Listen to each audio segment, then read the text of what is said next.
Day 29. The Queen of Heaven in the Kingdom of the Divine Will. The Hour of Triumph.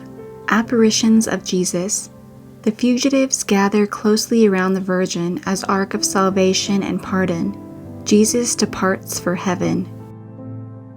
The soul to its Queen Mother. Admirable Mother, here I am again upon your maternal knees to unite with you in the feast and triumph of the resurrection of your dear Jesus. How beautiful is your appearance today, all amiable, all sweetness, all joy. I seem to see you rise again together with Jesus. Ah, O Holy Mother, in so much joy and triumph, do not forget your child. Indeed, enclose in my soul the seed of the resurrection of Jesus, so that in virtue of it, I might rise fully into the divine will and live always united to you and my sweet Jesus.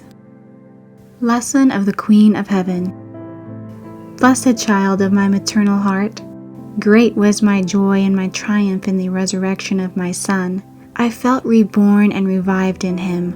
All my sorrows were changed into joys and seas of graces, of light, of love, of pardon for creatures. And I extended my maternity with the seal of my sorrows over all my children given to me by Jesus. Now listen to me, dear child. You must know that after the death of my Son, I withdrew into the cenacle together with beloved John and Magdalene. But my heart was transfixed that only John was beside me, and in my sorrow I said, "And the other apostles? Where are they?" But as these heard that Jesus was dead, touched by special graces, all were moved in their hearts, and weeping, the fugitives, one by one, drew themselves around me, forming a crown for me, and with tears and sighs asked my pardon for having so vilely abandoned their master and fled. I gathered them maternally into the ark of refuge and salvation of my heart, and assured all of the pardon of my Son. I encouraged them not to fear. I told them that their destiny was in my hands because he had given them all to me as my children, and I recognized them as such.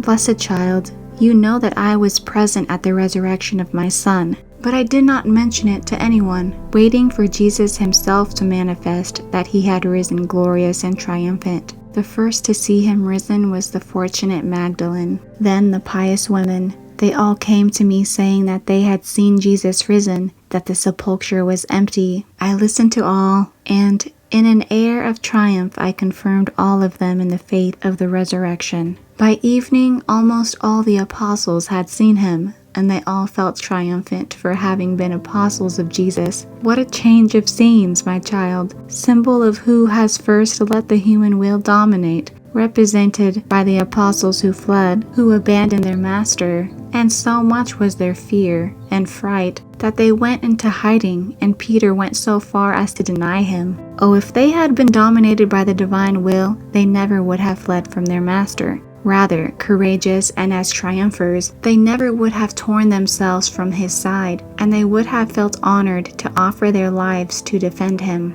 Now, dear child, my beloved Son Jesus remained risen upon the earth for 40 days. Very often he appeared to the apostles and disciples to confirm them in their faith and certainty of his resurrection. And when he was not with the apostles, he was together with his mother in the cenacle, surrounded by the souls gone out from limbo. But as the end of the 40 days came, beloved Jesus instructed the apostles, and leaving his mother as guide and teacher, he promised us the descent of the Holy Spirit, blessing us all as he departed, taking flight for the vault of the heavens, together with that great multitude of people gone out from limbo. All those who remained, and they were a large number, saw him rise, but when he had reached high up, a cloud of light took him from their sight. Now, my child, your mother followed him into heaven and assisted at the great feast of the Ascension. For me, the celestial fatherland was not a strange place, and then without me, the feast of my Son ascended into heaven would not have been complete. Now a little word to you, dearest child. All that you have heard and admired has been none other than the power of the divine volition operating in me and my Son. Therefore, I love so much to enclose in you the life of the divine will. It is operating life, because all have it, but the greater part have it suffocated and to serve themselves, whereas it could work prodigies of sanctity, of grace, and works worthy of its power. It is constrained by creatures to remain with its arms folded without being able to unfold its power. Therefore, be attentive, and let the heaven of the divine will extend itself in you, and with its power work what it wants and how it wants. The soul to its mother.